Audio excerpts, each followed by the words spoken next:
ધામમાં આપ સૌની વચ્ચે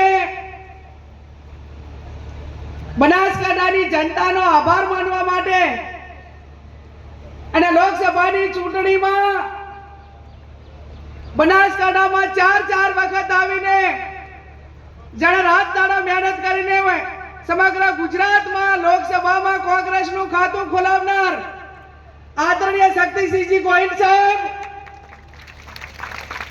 ગુજરાત વિધાનસભા વિપક્ષના નેતા,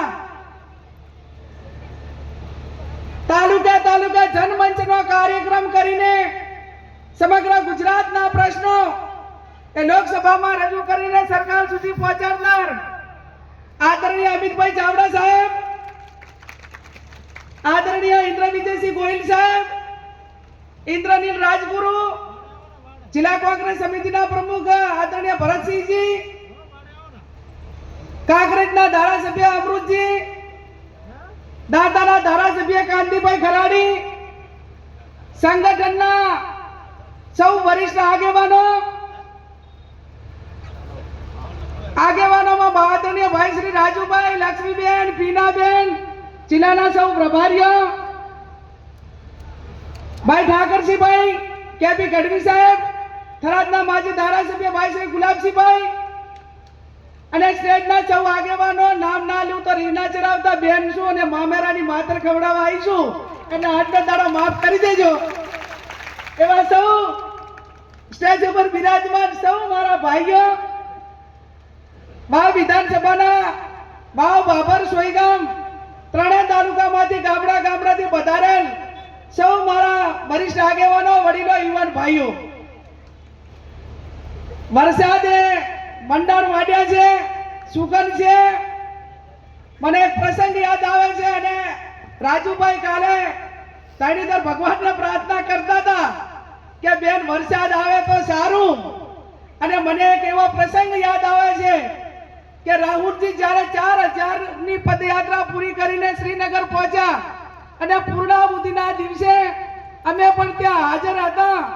એ બરફની જે વરસાદ હતી હતી આપણે ઓઢેલું હોય અને છતાં પણ એવા લાઈવ બરફની અંદર 4000 કિલોમીટરની પદયાત્રા પૂરી કરીને રાહુલજીએ શ્રીનગર જ્યારે એમને પૂર્ણાવતી કરી ત્યારે એમનું સ્વાગત એ વરસાદ તો વરસે પણ બરફથી કર્યું અને એવો નારો આપ્યો કે સંઘર્ષ અમારા નારા હે, ડરો મત, ડરાવો મત. અને 4000 ની પદયાત્રા કરીને આજે લોકસભાની અંદર એક જડબે સનક એક આપણા છાતી ગદગદ ફૂલે એ રીતે દેશની જનતાનો અવાજ ઉઠાવી અને વિરોધ પક્ષનો જે એક લોકસભાના વિપક્ષના નેતા તરીકેનું એક સુગંધ સંભાળી રહ્યા છે. ત્યારે આપણે સૌને સૂત્ર આપ્યું છે, ડરો મત અને ડરાવો મત. આ ભૂમિ ધૈણીધરની ભૂમિ છે, માં નરેશ્વરીની ભૂમિ છે, લખા પીર દાદાની ભૂમિ છે કે જાય ગાયોને રક્ષા કરવા વાળી ભૂમિનો અવાજ આ વાવની આ ભૂમિ છે કે જેના માટે ગાયોની રક્ષા માટે શહીદી વારનારના અહીંયા અત્યારે પાળિયા છે. આ ભૂમિ છે. અને જ્યારે બેન અને દીકરીની વાત આવે બાપુ, ત્યારે સૌ પ્રથમ મેં મામેરું 2017માં વાવની જનતા પાસે માંગ્યું હતું અને એ ટાઈમે મેં વિનંતી કરી હતી કે મારા મામેરામાં હીરા નથી જોતા, મોતી નથી જોતા, મારા ઢાલામાં બીજું કાંઈ નથી જોતું, પણ તમે ગરીબ સમાજની દીકરીને વોટ આપીને ધારાસભ્ય બનાવજો, તમારું વોટ હું એળે નહીં જવા દઉં એવી કુવાસી તરીકે તમને બધાને વિનંતી કરીને મામેરું માંગ્યું હતું. 2017માં તમે મારું મામેરું ભર્યું.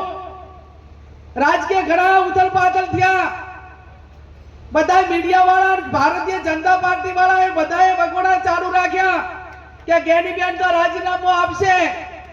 અને એ ટાઈમે મેં એમને કીધું હતું કે અમારા ભારતીય સંસ્કૃતિમાં જ્યારે બેન દીકરી કોઈ મામેરું માંગીને સત્તા સ્થાને આવે ને તો એ મામેરાની કિંમત શું છે ને સંસ્કૃતિ શું છે ને એ હું ભલી ભાતે જાણું છું. હું જિંદગી ભર મારા વાવ વિધાનસભાના મતદારોનો ક્યારે વેપાર ના થાય.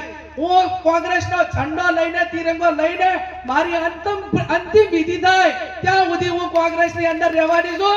તમારે એમાં કોઈ ચિંતા કરવાની જરૂર નથી.